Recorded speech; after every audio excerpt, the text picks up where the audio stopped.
नमस्ते किसान साथियों, मैं गणेश किसान फिर से किसान कार्यशाला प्लेटफॉर्म पर आज कुछ ज़रूरी सूचना दे रहा हूँ। और रटून मैनेजमेंट पील बाग रखने के लिए कई सारे किसान मित्रों के फ़ोन आ रहे हैं कि रटून मैनेजमेंट कैसे करें, साफ़ सफाई कैसे करें। इस साल कई व्यक्तियों में कई सारी गड़बड़ियाँ हो चुकी है, क्योंकि मार्केट में कई तरह के वीडियो है और वो वीडियो देखकर किसान रटून मैनेजमेंट करके इतने गड़बड़ वाले वीडियो मेरे पास आ रहे हैं कि जिन किसानों ने अप्रैल मई में रटून रखा, उनके रटून लगभग इस साल ज़्यादा टेम्परेचर की वजह से जल भूंज के ख़त्म हो चुके हैं। मतलब कि वहीं के वहीं स्टॉप हो चुके हैं, बंच हो चुके हैं, पास पत्ते निकाल रहे हैं। और उसका समाधान उन किसानों को अभी तक नहीं मिला हुआ है, क्योंकि उन्होंने कई तरह के वीडियो देखकर उन चीज़ों को एप्लीकेशन किया और एप्लीकेशन करने के बाद उनको समस्याएं गई है, क्योंकि इस साल गर्मी बहुत ज़्यादा थी। एक्चुअल रटून मैनेजमेंट का जो फंडा है ये ऋतु वाइज है, मौसम वाइज है कि हमें रखना कैसे है और क्या करना है। अप्रैल मई के लिए अगर हम लोग रटून मैनेजमेंट करते हैं, अगर हमारा माल अप्रैल तक कट हो चुका है और उसके बाद में हमें पील रखना है, लाम रखना है, तो उस समय क्या करें। अभी अप्रैल मई में जिन किसानों ने रटून रखा, जैसे ये रटून रखा और ऐसी गर्दन काट दी, तो उनके पौधों में इतनी भयंकर समस्या आई हुई होगी, क्योंकि मदर प्लांट जो था, जो उसको फूड दे रहा था, उसको सप्लीमेंट दे रहा था, वहाँ पे जो हरियाली वाले पत्ते खड़े थे, वो पत्तों की वजह से वो मई की गर्म लू को झेल पाता। लेकिन कई कारणवश कई से वीडियो देखने के बाद में किसानों ने ऐसी मुंडियाँ छाट दी। एक्चुअल उस समय उसको नहीं छाटना चाहिए, नहीं कट करना चाहिए। अप्रैल मई और जून के 20 तारीख तक एज इट इज जैसा है प्लॉट वैसे के वैसे रहने दो, क्योंकि गर्मी बहुत ज़्यादा बढ़ चुकी है। आज डेट 4 जुलाई 2024 है और मैं मेरे खुद के प्लॉट से वीडियो बनाकर आपको दे रहा हूँ। ये प्लॉट पिछले साल इसी समय पे लगा हुआ था, जुलाई के फर्स्ट वीक में। अभी लगभग 80% प्लॉट कट होके चला गया है और 80% प्लॉट कट होने के बाद में आज मैं रटून मैनेजमेंट कर रहा हूँ। हाँ, आज के 8 दिन पहले जो एक जगह पे 4 से 5 लाम थे, उसमें से सिलेक्टेड को मैंने रखा है, बाकी को कट कर दिया था और कचरा डाल दिया था। आज क्योंकि 10 से 15 दिन पहले भी उतनी बारिश नहीं थी जितनी की आवश्यकता है। वातावरण में गर्मी थी, टेम्परेचर था, पत्ते नहीं निकाले हुए थे। अभी आज पत्ते भी कट हो रहे हैं और ये मदर कल्चर का ऊपर का हिस्सा भी कट हो रहा है। अभी इसके पीछे की बहुत बड़ी कहानी है, ये भी मैं आप किसानों को बताऊंगा। और ये कब कट करना है, कब नहीं कट करना है, इसके बारे में भी पूरी संक्षिप्त श्रृंखला में पूरी कंप्लीटली आपको बताऊंगा। क्योंकि मेरे पास यहाँ पे 7,000 पौधे हैं और 3 प्लॉट लगे हुए हैं। By the way R&D research data जो है हम किसानों ने अपने खुद के खेतों में करना है, ना कि कोई व्यक्ति हमें किसी प्लेटफॉर्म से बता रहा है उसके बदौलत नहीं। एक गांव में 4 तरह की मिट्टी होती है, 4 तरह के पड़ाव होते हैं। हर तरह पड़ाव में अलग अलग तरह से अलग अलग श्रृंखला से खेती होती है। चलिए मेन बात पे आते हैं कि पील बाग। आज जुलाई में मैं पील बाग रख रहा हूँ, तो जुलाई में अगर पील बाग रखना है तो आज के डेट में मेरे यहाँ पे मैंने जो पील बाग रखा हुआ है, अभी आप देखोगे कि कई जगह पे आपको 2 रटून भी दिखेंगे। अभी 2 रटून कहाँ पे रखे हुए हैं, जहाँ पे मेरा पहला आया नहीं था या फिर ये आएगा ही नहीं, उसके जगह पे ये 2 रखे हुए हैं, ताकि ये इसका गैप भरेगा। कई जगह पे 2 बेबी आपको मिलेंगे। ऊपर से गर्दन कट कर रहा हूँ इसलिए क्योंकि गर्दन कट करोगे तो अभी ये जो सिस्टर प्लांट है इस बेबी का, ये अभी खुद के दम पे चलेगा, नहीं तो मदर प्लांट फूड पे ही आधारित आश्रित रहेगा, तो कम से कम 2 महीना ये अपना खुद का भोजन नहीं बना पाएगा। रूट स्ट्रक्चर नहीं डिज़ाइन करेगा, क्योंकि इसके पास मदर प्लांट है, 2 पत्ते अगर ऊपर रखे हुए हैं तो मदर प्लांट फूड सप्लीमेंट्री से दे रहा है, तो ये इसकी बदौलत जिएगा। आज खुद सेल्फ लाइफ करेगा, भले ये 5 दिन 10 दिन रुकेगा, थकेगा, उसके बाद में खुद का फूड सप्लीमेंट तैयार करेगा, नया रूट राइजोस्फीयर तैयार करेगा और स्पीड भागेगा। दूसरा, इसका उत्पादन मुझे पता है कि एकदम बढ़िया और बेटर आएगा, क्योंकि मैंने पिछले 2 साल से ये प्रैक्टिसें की हुई है। थोड़ा डर था और कई सारे बड़े-बड़े एग्रोनॉमिस्ट का कथन, मंथन, ये सारी चीज़ें सुन के फिर मैं भी ये चीज़ों को रखता था। अभी यहाँ पे देखोगे, यहाँ तक साफ सफाई हो चुकी है, यहाँ साफ सफाई नहीं है, ये भी मैंने रखा हुआ है। 2 पत्ते ऊपर, ये पूरा सिस्टम यहाँ पे मदर प्लांट है। लेकिन आज जुलाई में कोई आवश्यकता नहीं है। इसके बाजू में ये प्लांट जो है ना, इसको फूड सप्लीमेंट्री अगर चाहिए तो उसके बाजू में ड्रिप है। ड्रिप के पास में अभी बेसल डोज भी भरूंगा। कई सारे किसान मित्रों के फ़ोन कॉल्स आ रहे हैं कि मैं बेसल डोज कौन सा भरूँ। अभी यहाँ पे साफ सफाई होनी बाकी है, तो हर प्लांट के पास में आपको मदर प्लांट मिलेगा। अभी देखिए कि ये लाम कितना हाइटेड हो चुका है।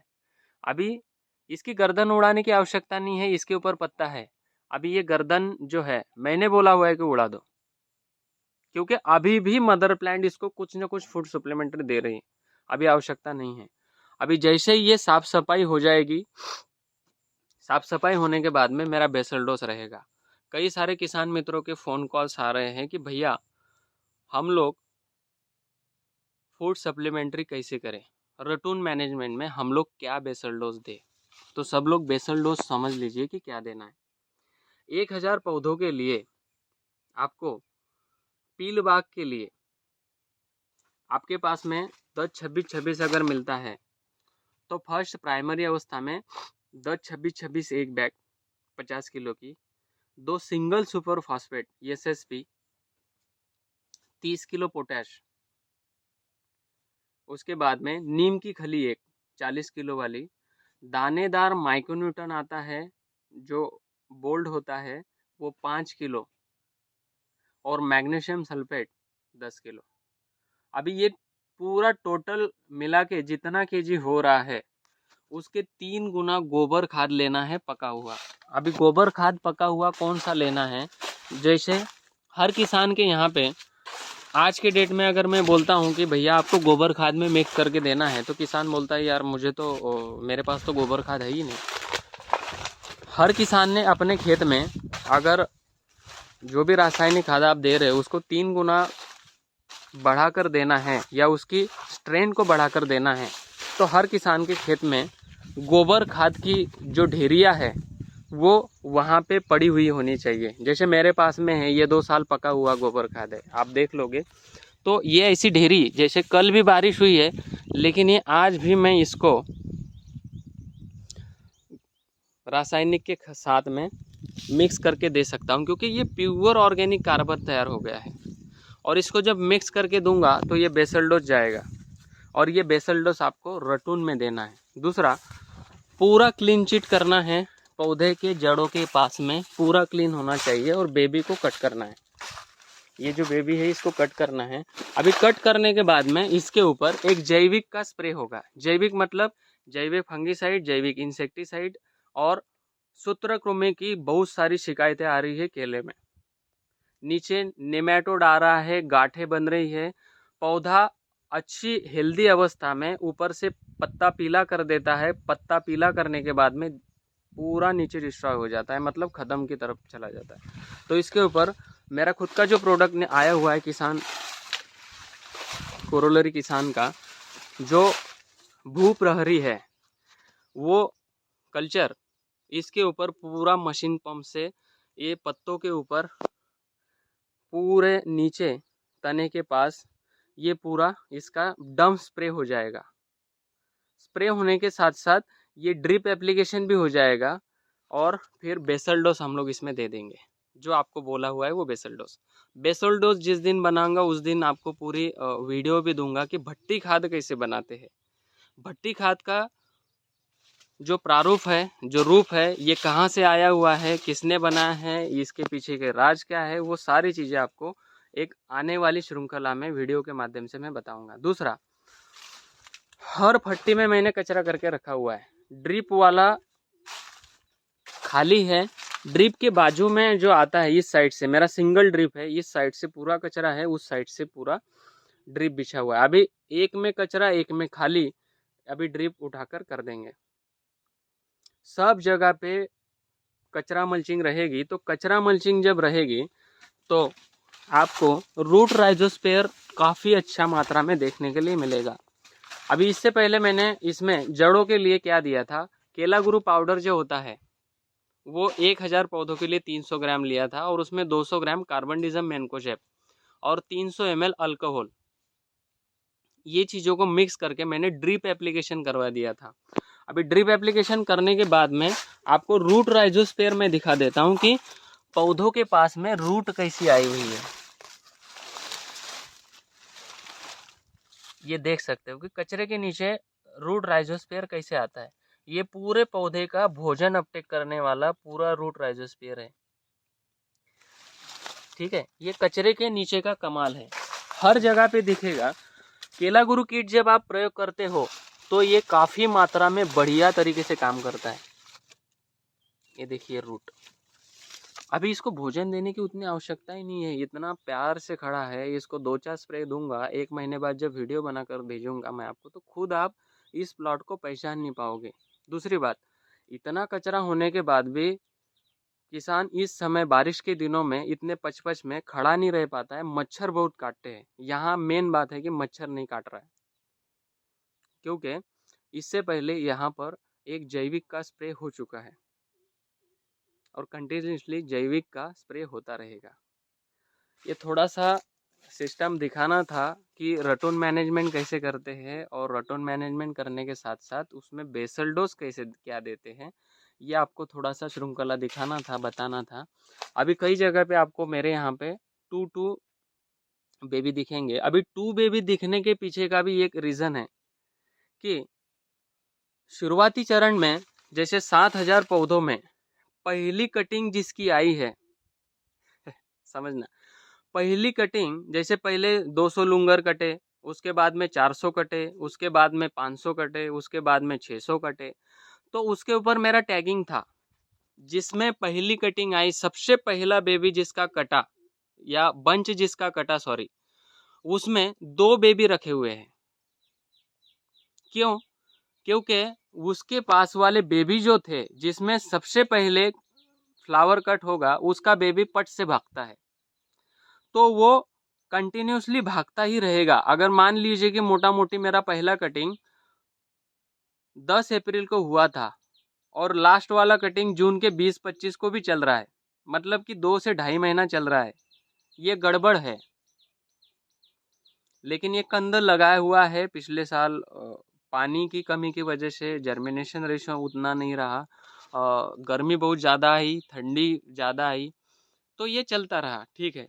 लेकिन आज पीलबाग में मैं कैसे मैनेजमेंट करूँ, तो पीलबाग में आपको हर जगह पे जहाँ पहला कटा हुआ था वहाँ पे भी बेबी वैसा ही दिखेगा, जो आज कटा हुआ है जैसे अभी कटा हुआ है उसमें भी बेबी आपको वैसा ही दिखेगा, और जिसमें फल भी खड़ा है उसमें भी बेबी आपको उसके जैसा ही दिखेगा।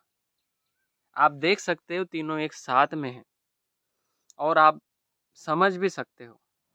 ये मेरा सेकंड प्लॉट है, मतलब फर्स्ट नीचे, सेकंड और थर्ड। इसकी पूरी विस्तृत जानकारी आपके पास पहुंचेगी।